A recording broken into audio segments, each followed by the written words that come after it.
Abancane nasebekhulile, abamhlophe nabampisholo babuthane ndawonye ukuzobungaza uthando ngolwimi oluqondwa yiwona wonke umuntu, umculo.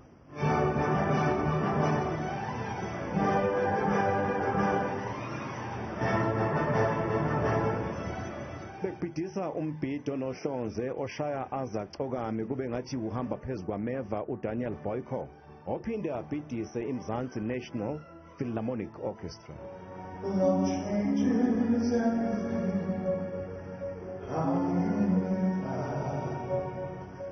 Umculo weOrchestra angeke ube mnandi bengekho abacula ngabodwana lokho esithi ke ngama-soloist. Kulokhu bekuboshelwe uJonathan Roxmouth. uRoxmouth waqopha umlando ngokuba umculo omncane ukunqoba indondo ye-Broadway World Award ePhilippines.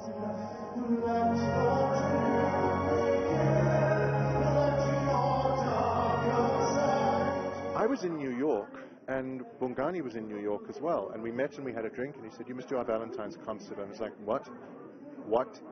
And he told me about it, and basically, you know, it's a wonderful celebration of not just love, but experiencing music together, which in the last few years we haven't had the opportunity to do. Kuleli Idili lomculo bekuboshelwe ingwazi ngempela okukhona kuzo uNina Schumann, umdlali wopiano, noKaren Peterson, oseke wadlala nabaculi abafana noGloria Bosman ongasekho emhlabeni, wabamba iqhaza kuTodi International Music Masters Piano Festival e-Italy, wadlala naku-Unisa Jazz Festival, waculela nengonyama yabesuthu lesiye wesithathu, khathi bungaza eminyaka engama-60 idlanhlamvana. Umusic weorchestra, umusic o-adaptable, uyakwazi ukufaka kwi-jazz, uyakwazi ukufaka kumbhaqanga, uyakwazi ukufaka yonke indawo. So i-orchestra nje is adjustable, and of course siye senze ushaka senza ngakhona, siyenze nemculo eminingi nge-orchestra. It's very nice. Yeah, it's more than we expected. Outstanding orchestra, outstanding singer, the two singers that sang, the musicians. I am very, very excited to be here. I-performance inhle kakhulu, sithokozile lapha, and abadlali abaculi bakhona, and they are performing beyond what besicabangile thina. Baperforma kahle kakhulu and sithokozile.